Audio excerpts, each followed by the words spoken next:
علامہ راشد خلیل احمد سمرو زندہ ہے جمعیت، زندہ ہے جمعیت، مفتی کی جمعیت، مدنی کی جمعیت، لاہوری کی جمعیت، فضل الرحمان کی جمعیت، سمرو کی جمعیت، زندہ ہے جمعیت۔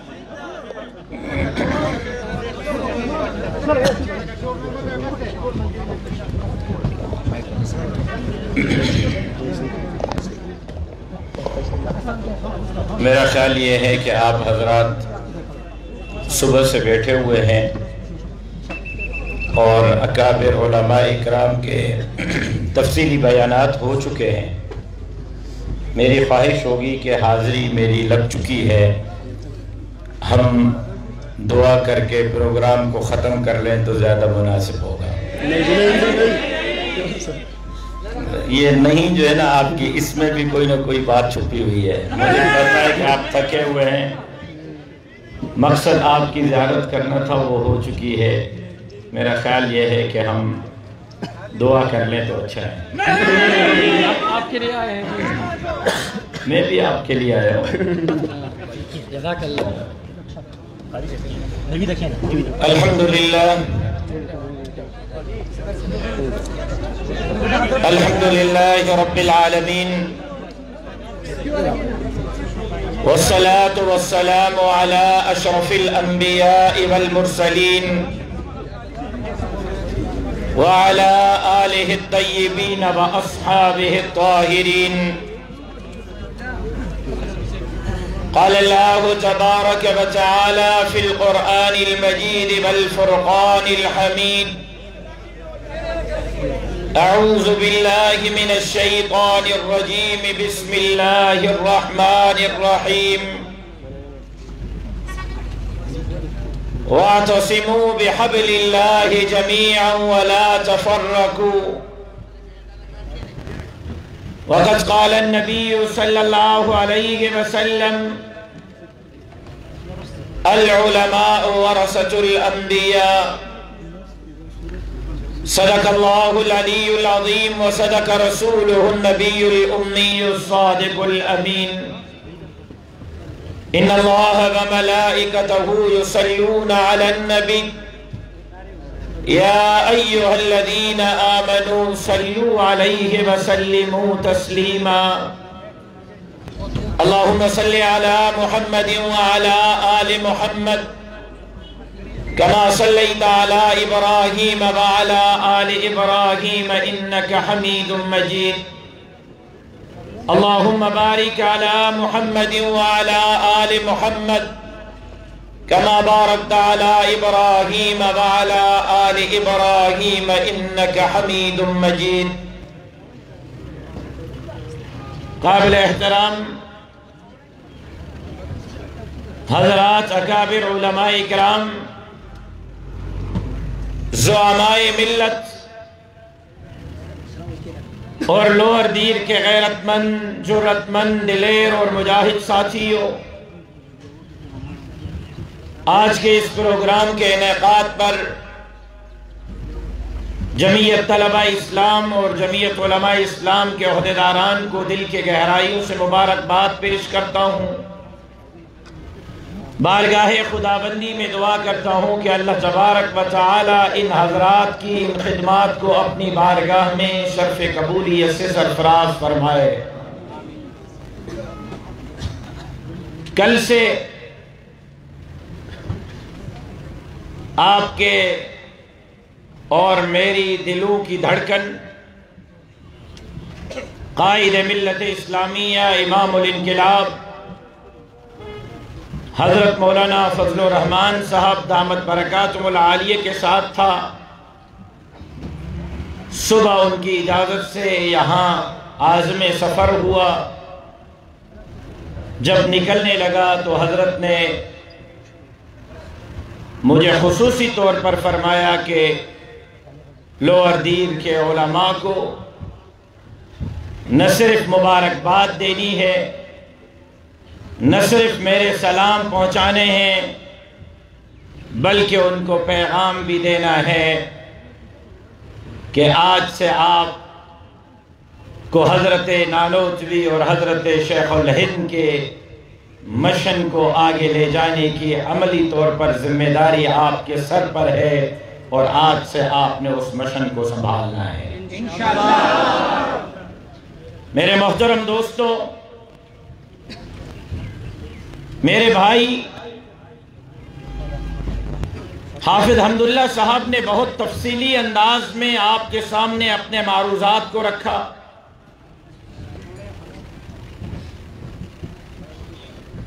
میں مختصر وقت میں اشارے کرتے ہوئے اپنی گفتگو کو تتمہ کی طرف لے جانے کی کوشش کروں گا۔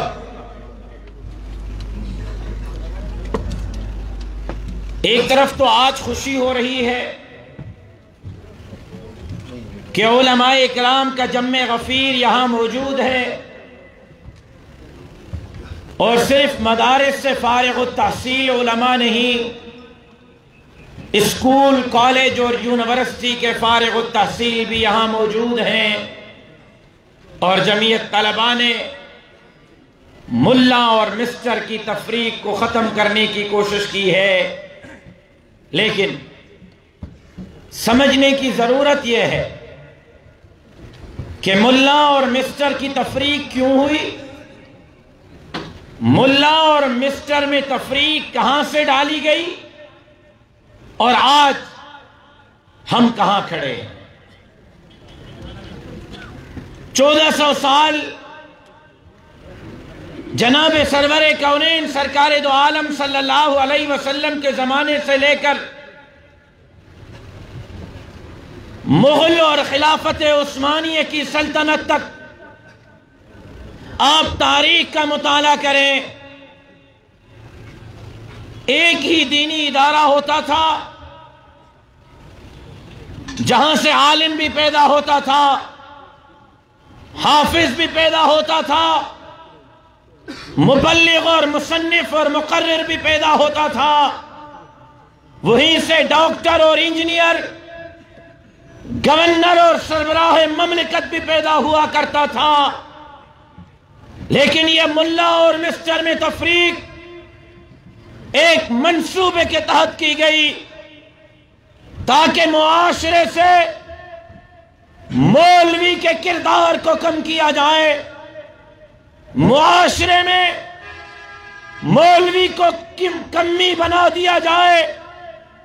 اور کچھ وقت ایسا لگا کوئی ایسے ادوار ہمارے سامنے گزرے کہ واقعی یہاں مولوی کو گالی بنا دیا گیا، مولوی کو عیب کی نگاہ سے دیکھا جانے لگا۔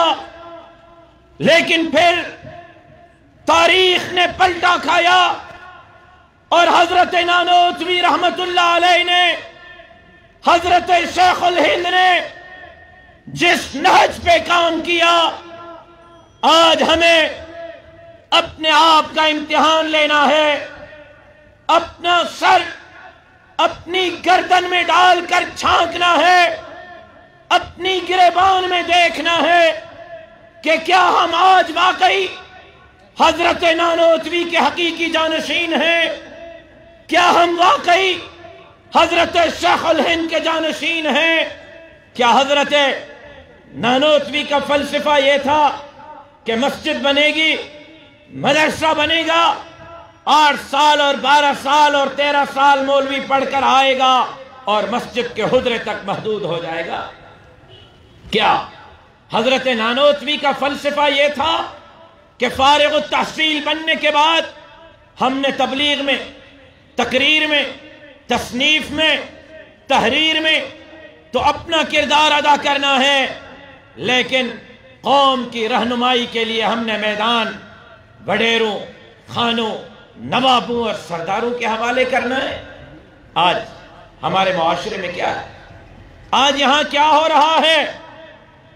حضرت نانوتوی نے تو فرمایا تھا کہ دارالعلوم دیوبند کی اینٹ سے اینٹ بچ جائے تب بھی مجھے پرواہ نہیں ہوگی، لیکن دارالعلوم سے ایسے بندے پیدا ہوں گے جو میدان میں جا کر ظالم اور جابر کے ساتھ ٹکرائیں گے، اعلاء کلمت اللہ کے لیے اپنا کردار ادا کریں گے، اور اللہ کی دھرتی پر اللہ کے نظام کے لیے اپنے صلاحیتیں صرف کریں گے۔ آج حضرات علماء اکرام، میں خاص طور پر علماء سے مخاطب ہوں۔ میں نے کہا میں لمبی چوڑی گفتگو نہیں کروں گا، جلدی آپ سے اجازت چاہوں گا، لیکن توجہ سے میری گفتگو کو سنیں۔ حضرات علماء اکرام، آج آپ حضرات کے سامنے ملک کے حالات ہیں، عالمی حالات ہیں۔ آج آپ کے سامنے عالم کفر کی ریشہ دوانیاں ہیں۔ آج عالم اسلام میں مسلمانوں کو چن چن کر مارا جا رہا ہے۔ آج اسلام کا نام لینا جرم ہے، آج کلمے کے لیے محنت کرنا جرم ہے، آج مدرسے کا بنیاد رکھنا جرم ہے، آج مسجد کی بنیاد رکھنا جرم ہے۔ اس مسجد اور مدرسے کے ممبر اور محراب سے خان، نواب اور سردار کے خلاف آواز بلند کرنا جرم ہے۔ کیوں؟ کیا یہ ملک اس نعرے پر بنایا گیا تھا کہ جہاں مندر کو تو آزادی ہوگی؟ ایک سال میں خان صاحب کے دور حکومت میں، صرف ایک سال میں اسلام آباد کے مندروں کی تعمیر اور تزئین اور آرائش کے لیے 28 کروڑ روپے خرچ کیے گئے، ایک سال میں۔ آج کرتارپورہ کا بارڈر کھلا ہوا ہے، آج قادیانی دندناتے پھر رہے ہیں، آج کرسمس کے موقع پر چرچوں کی سیکیورٹی آرمی اور رینجرز اور پولیس کر رہی ہے۔ ہمیں اعتراض نہیں، اقلیتوں کی جان مال، عزت اور آبرو کی چوکیداری مسلمان کے ذمے ہے۔ اقلیتوں کے جان مال، عزت اور آبرو کی حفاظت ہونی چاہیے، لیکن آج اس اسلامی جمہوریہ پاکستان میں جس ملک کو کلمے کے نعرے پر حاصل کیا گیا، جس ملک کو اسلام کے نعرے پر حاصل کیا گیا، جس کے لیے نعرہ لگایا گیا کہ پاکستان کا مطلب کیا، لا الہ الا اللہ، آج اس ملک کے اندر محفوظ نہیں تو ختم نبوت کا قانون محفوظ نہیں، آج اس ملک میں محفوظ نہیں تو صحابہ کی عزت اور ناموس محفوظ نہیں، آج اس ملک میں محفوظ نہیں تو مسجد محفوظ نہیں۔ ایک رات میں آپ نے خبریں دیکھی ہوں گی، سوشل میڈیا کا زمانہ ہے، ایک رات میں باب الاسلام سندھ کے بڑے شہر سکھر میں 19 مساجد کو ایک رات میں بلڈوزر لگا کر شہید کر دیا گیا، ایک رات 19 مسجدیں۔ آج آپ جائیں یوٹیوب پر، گوگل پر سرچ کریں، بحیثیت وزیر اعظم اسلامی جمہوریہ پاکستان کے عمران خان نے جو امریکہ میں پہلی تقریر کی وہ آج ریکارڈ پر موجود ہے۔ عمران خان نے امریکہ کا دورہ کرتے ہوئے امریکی پارلیمنٹیرین سے خطاب کرتے ہوئے کہا کہ میں پاکستان کے چند مذہبی جنونیت رکھنے والے ملاؤں سے لڑ کر میں نے آسیہ ملونہ کو باہر روانہ کیا ہے۔ آسیہ کون ہے؟ کیا آپ کو نہیں معلوم؟ آسیہ کو سزا دینے والا میں نہیں تھا، آسیہ کو سزا دینے والے آپ نہیں تھے۔ پاکستان کی عدالتوں میں کیس چلے، وکلاء نے دلائل دیے، وکلاء کے دلائل کے بعد 2 عدالتوں کے فاضل ججوں نے کہا کہ یہ عورت سرور کونین، سرکار دو عالم، امام الانبیاء حضرت محمد مصطفیٰ احمد مجتبیٰ صلی اللہ علیہ وسلم کے شان میں گستاخی کی مرتکب ہوئی ہے، اس عورت کو سزائے موت ملنی چاہیے۔ ہم نے نہیں کہا، مفتی نے نہیں کہا، کسی مدرسے کے دارالفتہ نے نہیں کہا، عدالت نے کہا، اور ایک عدالت نے نہیں 2 عدالتوں نے۔ اور عمران خان کہتا ہے میں چند مذہبی جنونیت رکھنے والے ملاؤں سے لڑ کر میں نے آسیہ کو باہر روانہ کیا۔ مولانا سمیع الحق شہید کی تقریر، آخری تقریر شہادت سے 1 دن پہلے کی، ریکارڈ پر موجود ہے، سن لیں۔ انہوں نے جو انکشافات کیے، قادیانی مصنف کو ڈونلڈ ٹرمپ کی بارگاہ میں پہنچایا گیا، اور اس کے ساتھ ساتھ آپ نے دیکھا راجہ ظفر الحق کمیشن رپورٹ جو آج ایوان کے ریکارڈ کا حصہ ہے. راجہ ظفر الحق کمیشن رپورٹ میں باقاعدہ لکھا گیا ہے کہ اسمبلی سے ختم نبوت کے قانون پر ڈاکہ ڈالنے کی رٹ دائر کرنے والی پی ٹی آئی تھی. قادیانیوں کا جو یار ہے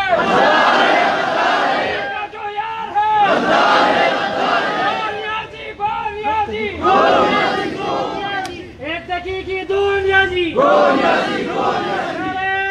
تکبیر. راشد صاحب قدم بڑھاؤ, راشد صاحب قدم بڑھاؤ.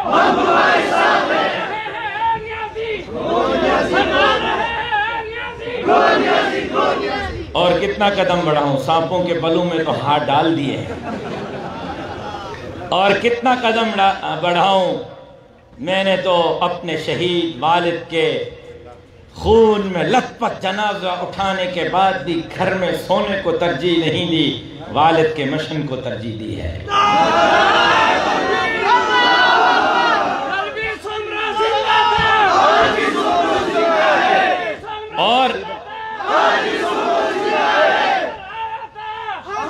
اور آج علماء کے اس عظیم مجلس میں یہ پیشن گوئی کر رہا ہوں. چاہے میں زندہ رہوں یا نہ رہوں, مجھے پتا ہے کہ میں نے سانپوں کے بلوں میں ہاتھ ڈالے ہیں. مجھے پتا ہے میں نے وقت کے فرعونوں کے ساتھ محاذ آرائی کی ہے. مجھے نہیں پتا شہادت کا موت ملا تو اس سے بڑی سعادت میرے لیے کوئی نہیں ہوگی. چوم کر شہادت کی موت کو حاصل کریں گے. لیکن علماء اکرام پیشن گوئی کر رہا ہوں آج, میرے الفاظ لکھ لو. اتنا قدم سندھ میں بڑھا لیا ہے کہ ایک مرتبہ پھر سندھ باب الاسلام بنے گی, اور مستقبل قریب میں سندھ کے وزیر اعلیٰ ہاؤس پر سنے, اور مستقبل قریب میں اور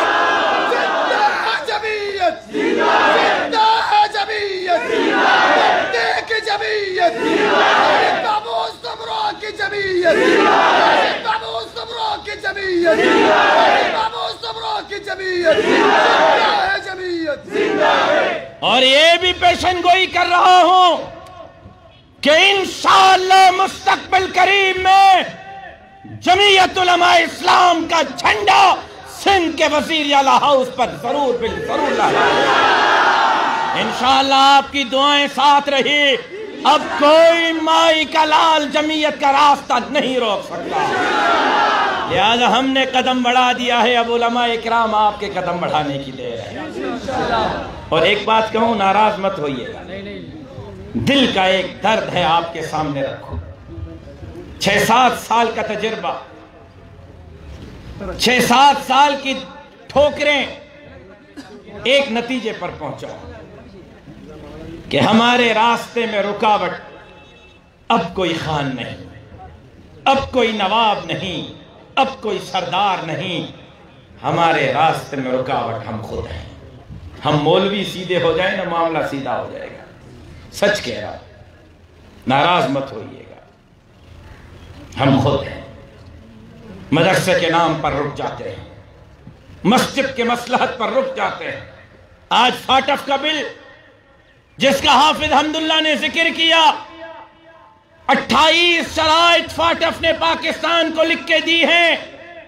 اور علماء اکرام, جب سے عمران خان آیا ہے 2 طرح کی قانون سازی اسمبلی میں ہوئی ہے. ایک قانون سازی جنرل باجوہ کے ایکسٹینشن کی ہوئی ہے, دوسری قانون سازی فاٹف کی ہوئی ہے. اس کے علاوہ کوئی قانون سازی نہیں ہوئی. فاٹف کے 28 شرائط میں جو امریکہ نے, اقوام متحدہ نے, فاٹف نے پاکستان کو لکھ کے دی ہے کہ یہ 28 شرائط آپ نے ہمیں پورے کر کے دینے ہیں. ان 28 شرائط میں ایک شرط یہ ہے کہ پاکستان میں مدرسہ نہیں رہے گا. مدرسے کے تشخص کو تبدیل کر کے مدرسے کو اسکول ریفارم میں تبدیل کیا جائے گا, اور مدرسہ نہیں ہوگا, مدرسہ اسکول کہلائے گا.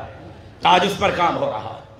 آج جس مدرسے کی وجہ سے آپ رک جاتے ہیں، جس مسجد کی وجہ کل یہ مدرسہ ہی نہ رہا تو پھر کیا کرو گے؟ کل یہ، اور یہ باتیں میری آپ کو بڑی عجیب سی لگ رہی ہوں گی، لیکن آپ ترکی پر ذرا نظر کریں، آپ بنگلہ دیش پر ذرا نظر کریں، وہ ترکی، یہ ذرا عجیب بات ہے علماء اکرام، آپ کے نالج میں اضافہ کر رہا ہوں کہ جب خلافت عثمانیہ کا وہاں وقت پورا ہو رہا تھا، یہ وہی وقت تھا کہ بر صغیر ہند و پاک میں ایسٹ انڈیا کمپنی اپنے پنجے گاڑ رہی تھی۔ اس وقت یہاں صاحب اقتدار کون تھا؟ بھائی جب انگریز یہاں آیا، بر صغیر میں صاحب اقتدار کون تھا؟ ہندو تھے یا مسلمان؟ ملا جلا جواب ہے، کسی نے کہا ہندو، کسی نے کہا مسلمان۔ مسلمان، اور کن کی حکومت تھی؟ مغلوں کی۔ اب سنیں، یہ تقریباً برابر وقت، یہ بات شاید علماء کے علاوہ باقی ساتھیوں کو کم سمجھ آیا، یہ برابر کا وقت ہے کہ یہاں مغلوں کی حکومت زوال پذیر ہوئی، وہاں خلافت عثمانیہ زوال پذیر ہوئی، لیکن آپ دیکھیں وہ خلافت ہے، اسلامی سلطنت ہے، اسلامی ریاست ہے، اور یہاں شہنشاہیت ہے۔ ہاں مسلمانوں کی حکومت ضرور ہے لیکن خلافت نہیں، شہنشاہیت ہے، مغلوں کی حکومت ہے، وہاں خلافت عثمانیہ زوال پذیر ہو رہی ہے، یہاں شہنشاہیت مغلوں کی حکومت زوال پذیر ہو رہی ہے، وہاں سے بھی وہ اقتدار سے جا رہے ہیں، یہاں سے بھی جا رہے ہیں۔ نتیجے میں کیا ہوا؟ وہاں اتا ترک نے کہا کہ مسجد کو تالا لگاؤ۔ مسجد کو تالا لگا یا نہیں لگا؟ بولیں یار حضرات علماء، مجھے جواب دیں، مجھے بات سمجھانے میں آسانی ہوگی۔ مسجد کو تالا لگا یا نہیں لگا؟ اذان پر پابندی لگی یا نہیں لگی؟ نماز پر پابندی لگی یا نہیں لگی؟ کہا اتا ترک نے آپ کی داڑھی مجھے پسند نہیں، منڈواؤ داڑیاں، اور وقت کے علماء نے اپنے چہروں سے داڑیاں منڈوا کے پھینکوا دی، وقت کے شیخ الحدیثوں نے اپنے سروں سے پگڑیاں اتار دی، پھر کہا ماؤں، بہنوں، بیٹیوں کے سر پر دوپٹہ اور برقع اور عبایا قبول نہیں ہے، ان کے سروں سے دوپٹہ بھی اتارو، عبایا بھی اتارو۔ آپ پڑھیں تاریخ کو، وقت کے مجددوں نے، ابدالوں نے اپنی ماؤں، بہنوں، بیٹیوں کے سروں سے دوپٹے اتار کر پھینک دیے۔ پھر کہا مسجد بند، تکبیر بند، اذان بند، نماز بند، داڑھی ختم، پگڑی ختم، عبایا ختم۔ پھر کہا قرآن بھی قبول نہیں، مسجدوں سے، مدرسوں سے، گھروں سے، دکانوں سے ٹرکیں بھروا کر قرآنوں کی دریاؤں میں پھینکوائی گئی۔ کیوں؟ کبھی سوچا؟ خلافت عثمانیہ کا وقت ہے، اور اس کے مقابلے میں اتنا بڑا معاملہ وہاں کیوں ہوا؟ کبھی سوچا ہے؟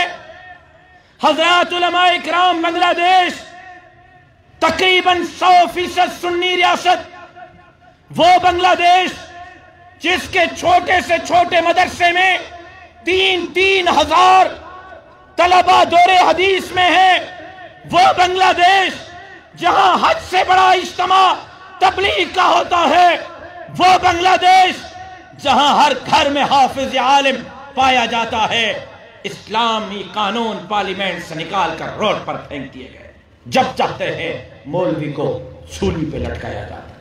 آپ نے سوچا کیوں؟ میں عرض کر رہا تھا یہ برابر کا وقت ہے، وہاں خلافت عثمانیہ زوال پذیر ہوئی، یہاں مغلوں کی حکومت زوال پذیر ہوئی، لیکن کیا ہوا؟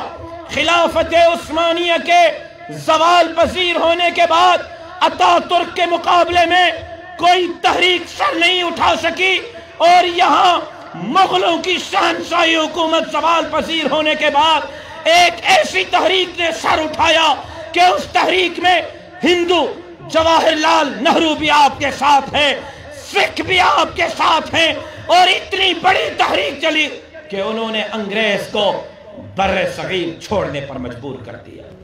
کیوں؟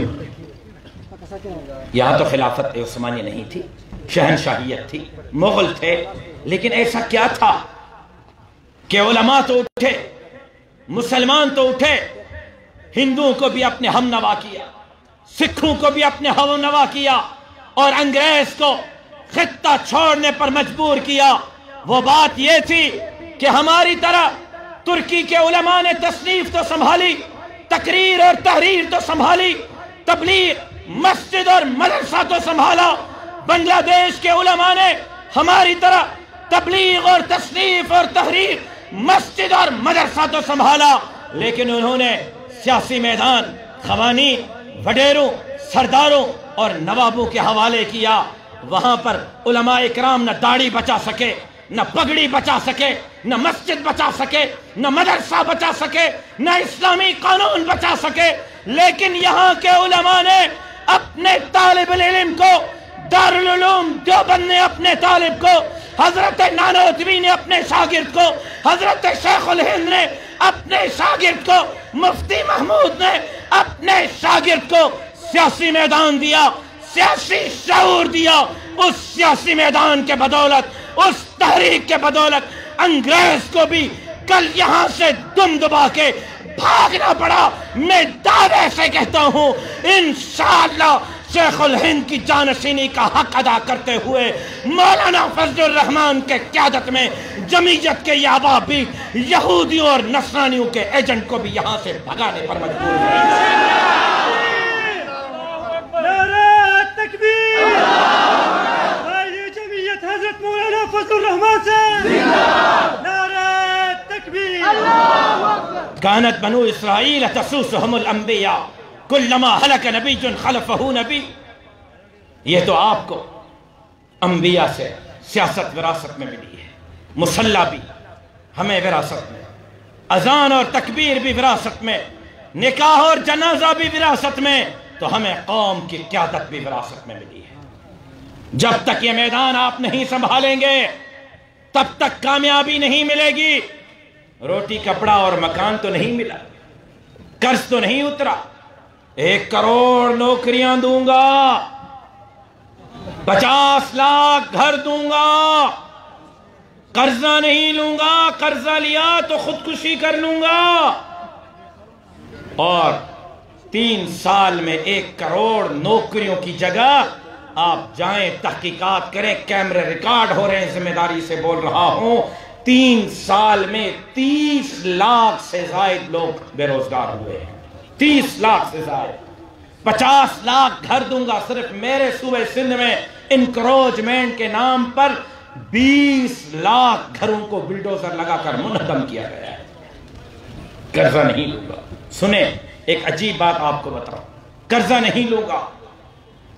47 سے لے کر اب تک جتنے حکمران آئے، چاہے وہ فوجی حکمران تھے یا جمہوری، 70 سال کا قرضہ ایک طرف ہے، عمران خان کے 3 سال کا قرضہ 70 سال کے قرضے پر بھاری پڑ گیا ہے۔ 70 سال کے قرضے سے زیادہ قرضہ 3 سال میں لیا ہے۔ اب کیا کہتا ہے؟ انڈے، کٹے، مرغیاں پالو۔ لوگوں نے کہا کہ بدبخت آدمی پوری زندگی یہی کام تو کیا ہے۔ اچھا، انڈے، کٹے اور مرغیوں سے کام نہیں چل رہا، ایسا کرو لنگر خانے کھول رہا ہوں وہاں آؤ۔ تو وہ عبداللہ شاہ غازی کراچی کے مزار پر بیٹھنے والا ناراض ہو گیا۔ تو لوگوں نے پوچھا آپ کیوں ناراض ہیں؟ اس نے کہا بھائی اگر لنگر پر حکومت ملنی ہے تو عمران خان تو اب شروع کر رہا ہے، میں نے ساری زندگی لنگر بانٹا ہے، پھر وزیر اعظم مجھے بناؤ۔ اچھا ایسے کرو، بڑا اچھا کام قوم کو بتا رہا ہوں، اس سے بہترین کام کوئی نہیں، بتاؤ۔ انڈوں سے کام نہیں چلانا، کٹو سے، مرغیوں سے، لنگر سے۔ اب ایسا کرو، بھنگ پیو مست جیو، بھنگ پیو مست جیو۔ یہ اگر امریکہ اور برطانیہ میں ہوتا تو پاگل خانے میں ہوتا، پاکستان میں ہو اور وزیر اعظم میں، یہ ہماری بدقسمتی ہے۔ بھنگی سارے کھڑے ہو گئے، پوری زندگی بھنگ تو پیے اور کیا کریں؟ کہتے اچھا کام نہیں چل رہا، ایسا کرو، گھبرانا بالکل بھی نہیں، بالکل نہیں گھبرانا، سکون صرف قبر میں ملے گا۔ ایک طرف ملک کی معیشت کا تباہ، ایک طرف آپ کی ناکام خارجہ پالیسی یہ ہے کہ پی آئی اے کا جہاز پارلیمنٹیرین کو لے کر کابل کے اوپر 1 گھنٹے تک اڑتا رہا ہے، اور پاکستان کے پارلیمنٹیرینز کو کابل کے ایئرپورٹ پر اترنے کی اجازت نہیں مل رہی. یہ آپ کی ناکام خارجہ اور داخلہ پالیسی ہے. سی پیک جس میں $52 ارب شروع میں ملے تھے، اور دوسرا سی پیک کا آپ سے معاہدہ کیا تھا؟ میں گفتگو ختم کر رہا ہوں، آخری الفاظ ہے. دوسرا معاہدہ کیا تھا سی پیک کا؟ کہ $400 بلین دیں گے، 5 انڈسٹریل زون، 5 انڈسٹریل زون لگائیں گے. سنیں، یہ چائنا نے آپ سے معاہدہ کیا تھا، یہ آپ کے ذہن میں ہو علماء اکرام. میں عجیب بات آپ سے کرنے لگا ہوں. چائنا نے کہا تھا کہ روڈ راستوں کے بعد $400 بلین دیں گے، اس سے 5 انڈسٹریل زون لگائیں گے. ہر انڈسٹریل زون میں سوئی سے لے کر ایٹم بم تک کی فیکٹریاں ہوں گی. ہر انڈسٹریل زون میں 25 لاکھ لوگ برسر روزگار آئیں گے. آپ کو پتا ہے سی پیک تو بند کیا، لیکن ناراضگی کی وجہ سے چائنا نے پچھلے مہینے ایران جا کر یہ $400 بلین کا معاہدہ ایران سے کر دیا ہے. اب یہ سارا پیسہ ایران میں لگے گا، چابہار پہ لگے گا. ایک طرف ہندوستان آپ کے مد مقابل کھڑا ہے، ایک طرف ایران کھڑا ہوگا. آپ خطے میں کہاں ہوں؟ لہذا سنیں، یہ ملک کی معیشت تباہ کی، لوگوں سے روزگار چھینا، لوگوں سے جینے کا حق چھینا، ملک کو خطے میں تنہائی کا شکار کیا، تاریخ کا سب سے بڑا قرضہ لیا، اور ختم نبوت پر ڈاکہ، ناموس صحابہ پر ڈاکہ، فاٹف کے شرائط میں اسکول ریفارم میں مدرسے کو تبدیل کرنے کی منصوبہ بندی میں ذمہ داری سے کہہ رہا ہوں، اور ببانگے دوہل اعلان کہہ رہا ہوں، ڈنگے کی چوٹ پہ کہہ رہا ہوں. مجھے کوئی پرواہ نہیں. یہاں مجھے خود بلا کے، کراچی میں مجھے خود بلا کے کچھ لوگوں نے کہا کہ مولانا فضل الرحمان کو کہو ہمارے راستے سے ہٹ جائے. خلائی مخلوق والوں نے کہا، نکے کے ابو نے کہا، مجھے خود بلا کے کہا. میں کیا وفاق کی بات کروں؟ مجھے کہا مولانا کو کہو راستے سے ہٹ جاؤ. میں نے کہا وہ رکاوٹ کہاں ہے؟ بیٹھے نا جی، آپ حضرات بیٹھے. ابرار بیٹھ جاؤ، پیچھے والے بے تاب ہو رہے ہیں. تم نے خود بے تاب ہو کر دوسروں کو بھی بے تاب کیا ہے. کہنا ذر کا ہوا.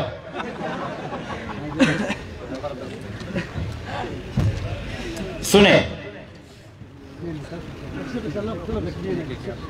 ان کو چھوڑ دے، مہربانی کریں. میں 2 منٹ میں گھڑی دیکھیں، 2 منٹ میں ختم کر رہا ہوں.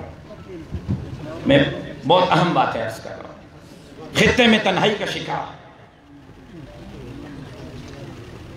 داخلہ اور خارجہ ناکام پالیسی، 30 لاکھ لوگ بے روزگار، 50 لاکھ گھر منہدم کر دیے. میں آ رہا ہوں اس پر. اور ختم نبوت کے قانون پر ڈاکہ، ناموس رسالت کے قانون پر ڈاکہ، آسیہ ملونہ کی رہائی، قادیانی مصنف کی رہائی، اور حضرت صدیق اکبر کے شان میں گستاخی کرنے والے ملعون کی رہائی. پھر مجھے خود بلا کے نکے کے ابو نے کہا مولانا کو کہو راستے سے ہٹ جائے. میں نے کہا وہ رکاوٹ کہاں ہے؟ اس نے کہا ہمارے اور مدار. دیکھیں موبائل ریکارڈ ہو رہی ہے، کھلم کھلا علی الاعلان ڈنگے کی چوٹ پہ بول رہا ہوں. کسی میں جرت ہے تو مجھے جھوٹا ثابت کرے. میں تاریخ، آفیسر کا نام، سب چیزیں بتانے کے لیے تیار ہوں. کیا کہا؟ کہ ہمارے راستے سے ہٹ جائے. میں نے کہا رکاوٹ کہاں ہے؟ انہوں نے کہا رکاوٹ یہاں ہے. رکاوٹ یہاں ہے کہ مدارس کے نصاب کو ہم تبدیل کرنا چاہتے ہیں، اور مولانا ہمیں نصاب میں تبدیلی کی اجازت نہیں دیتا. مجھے خود کہا. میں نے کہا سنو، جب تک جمعیت کا ایک کارکن زندہ ہے آپ کے اس خواب کو شرمندہ تعبیر ہونے نہیں دیں گے. یہ میں ان کو منہ پہ کہہ کے آیا ہوں. لیکن سنیں آج کیا ہو رہا ہے. ملک تباہی کے کنارے پر، ناکام خارجہ اور داخلہ پالیسی. آج کرتارپور کا بارڈر کھولا گیا، قادیانی دندناتے پھر رہے ہیں. کشمیر ہمارے ہاتھ سے نکل گیا، مسجد داؤ پر، مدرسہ داؤ پر ہے۔ آج 4 سال کی معصوم بچیوں کی عزتوں کو تار تار کیا جا رہا ہے۔ آج لاہور میں 8 مارچ کو خواتین اپنے حقوق کے لیے نکلتی ہیں، اسٹیج پر خواتین اپنی شلواریں لٹکا کے کہتی ہیں کہ ہمیں ہم جن پرستی کی آزادی دی جائے۔ میں آپ سے پوچھنا چاہتا ہوں، کیا عمران خان واقعی مدینے کی ریاست کا والی ہے اور مدینے کی ریاست بنانا چاہ رہا ہے؟ عمران خان کے بارے میں جو میرے قائد نے 15 سال پہلے پیشن گوئی کی تھی، یہ اسلام کا نمائندہ نہیں، یہ یہودیوں کا نمائندہ ہے۔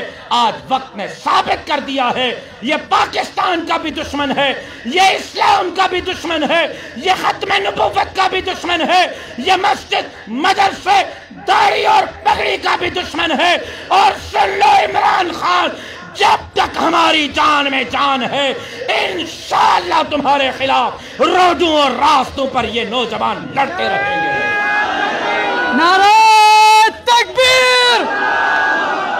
زندہ ہے جمعیت، مفتی کی جمعیت، مدنی کی جمعیت، لاہوری کی جمعیت، بخاری کی جمعیت، مولانا عبدالرحمان کی جمعیت، خبروں کی جمعیت۔ آج ہمارا ایمان ہم سے چھیننے کی سازشیں ہو رہی ہیں۔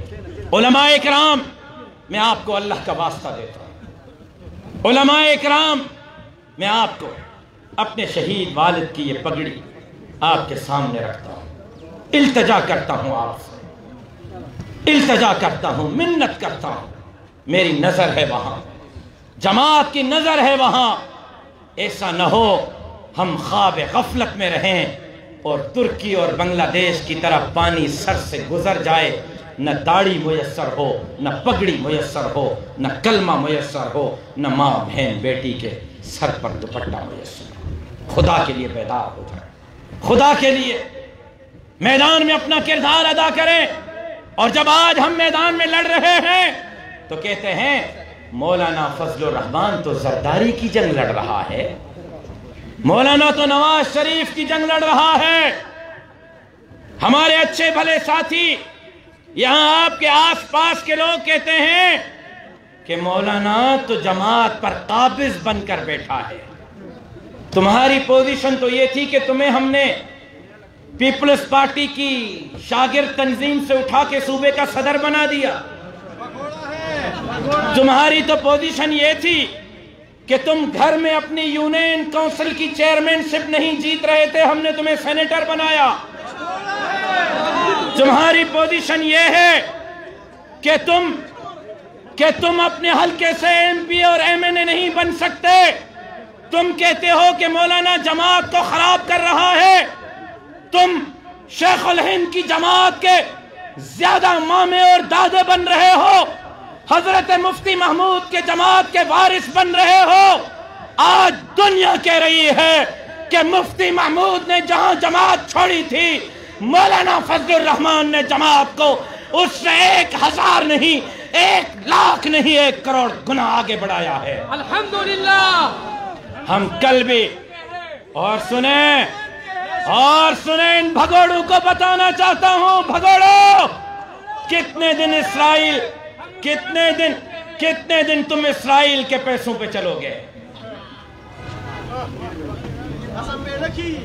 کتنے دن تم اسرائیل کے پیسوں پہ چلو گے؟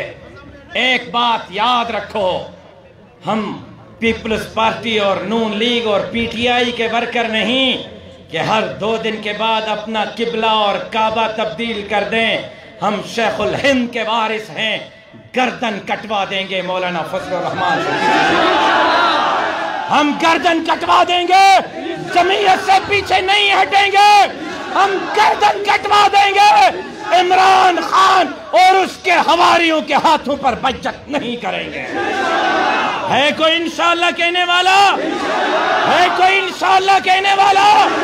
اور سنو، تم کہتے ہو ہم زرداری کی جنگ لڑ رہے ہیں، تم کہتے ہو ہم نواز شریف کی جنگ لڑ رہے ہیں۔ ان عقل کے اندھوں سے کوئی پوچھے کہ اگر مولانا نے زرداری کی جنگ لڑنی ہوتی تو سانپوں کے بلوں میں مولانا ہاتھ کیوں ڈالتے؟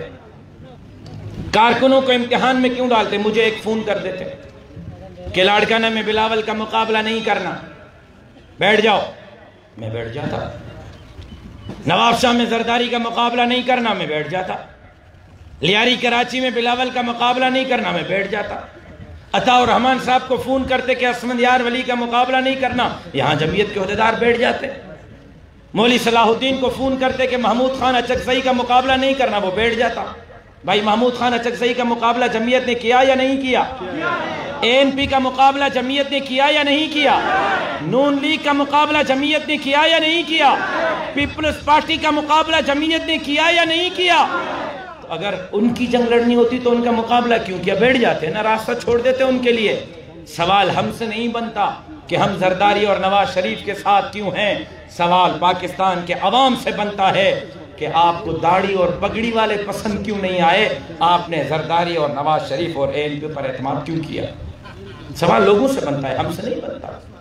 لیکن ایک بات آپ سے واضح کہہ دوں، علل اعلان کہہ دوں، بابانگ دہل کہہ دوں، ہمیں سیاسی لوگوں کی ضرورت ہے، ہمیں سیاسی اتحادیوں کی ضرورت ہے، اور ہم ان کی قیادت میں نہیں چل رہے، وہ ہمارے مولانا کی قیادت میں چل رہے ہیں۔ الحمدللہ بلاول بھی مولانا کی امامت میں ہے، نواز بھی مولانا کی امامت میں ہے، ہماری امامت میں چل رہے ہیں وہ۔ لیکن ایک بات واضح کہہ دوں کہ وہ اپنے منشور پر ہے، نون لیگ اپنے منشور پر ہے، پیپلز پارٹی اپنے منشور پر ہے، ہم اپنے منشور پر ہیں۔ ہمارا منشور اقتدار نہیں، ہماری منزل اقتدار نہیں، ہماری منزل اللہ کی دھرتی پر اللہ کا نظام ہے، ہماری منزل پاکستان کے اندر لا الہ الا اللہ کا نظام ہے، اور رفتہ رفتہ ہم اپنی قوت اور طاقت کو آگے بڑھا رہے ہیں، اور وہ دن دور نہیں کہ انشاءاللہ پارلیمنٹ کے ذریعے، جمہوریت کے ذریعے، ووٹ کی پرچی کے ذریعے اس ملک کو جس نعرے پر حاصل کیا گیا تھا کہ پاکستان کا مطلب کیا، لا الہ الا اللہ، انشاءاللہ مولانا کی قیادت میں اس ملک کے اندر لا الہ الا اللہ۔ آپ تیار ہیں؟ ذرا آہستہ بولے، کہیں تھانے دار نہ سن لے۔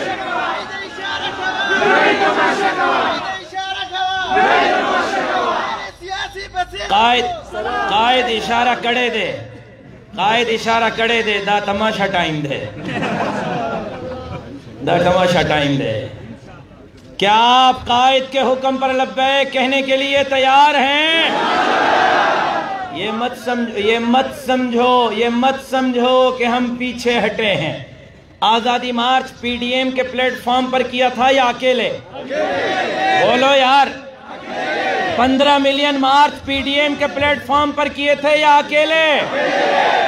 پیپلز پارٹی آج فیصلہ کرنے جا رہی ہے، اچھی بات ہے، ANP کی طرف وہ بھی فیصلہ کر لے، میرے تو پاؤں میں زنجیر ہے کافی مہینوں سے، اچھی بات ہے وہ فیصلہ کریں۔ سنیں، اگر ایک جماعت جاتی ہے پھر بھی ہم چلیں گے، 2 جماعتیں نکلتی ہیں پھر بھی تحریک جاری رہے گی، 10 جماعتوں میں 9 جماعتیں چھوڑ جاتی ہیں، اکیلے بچتے ہیں، پھر بھی اس وقت تک یہ تحریک جاری رہے گی جب تک عمران خان کے اقتدار کا جنازہ نہیں پڑھتے۔ تو تیار ہیں؟ عید کے بعد ایک نیا محاذ شروع ہونے والا ہے، تیار ہیں؟ عید کے بعد اسلام آباد فائنل راؤنڈ کے لیے جانا ہے، تیار ہیں؟ عید کے بعد عمران خان کو گلے سے گھسیٹ کر باہر نکالنے کا ٹائم ہوا چاہتا ہے، تیار ہیں؟ کون کون تیار ہے؟ ذرا کھڑے ہو کر وعدہ کریں، جو تیار ہیں کھڑے ہو کر وعدہ کریں۔ ڈر تو نہیں جاؤ گے؟ دب تو نہیں جاؤ گے؟ پیچھے تو نہیں ہٹو گے؟ بیوی کی محبت میں گھر تو نہیں رک جاؤ گے؟ پکی بات ہے؟ خون کے آخری قطرے تک لڑو گے؟ اسلام کے لیے لڑو گے؟ پاکستان کے لیے لڑو گے؟ ختم نبوت کے لیے لڑو گے؟ ناموس صحابہ کے لیے لڑو گے؟ مسجد اور مدرسے کے لیے لڑو گے؟ داڑھی اور پگڑی کے لیے لڑو گے؟ اللہ کی دھرتی پر اللہ کے نظام کے لیے لڑو گے؟ نبی کی عزت و حرمت پہ مرنا عین ایمان ہے، نبی کی عزت و حرمت پہ مرنا عین ایمان ہے، سرے مقتل بھی ان کا ذکر کرنا عین ایمان ہے۔ ڈراتا ہے مجھے کیا دار و رسن سے ارے ناداں، نبی کے عشق میں سولی پہ چڑھنا عین ایمان ہے۔ زندگی باقی، ملاقات باقی۔ آپ دوستوں کا بہت بہت شکریہ۔ وما علینا الا البلاغ۔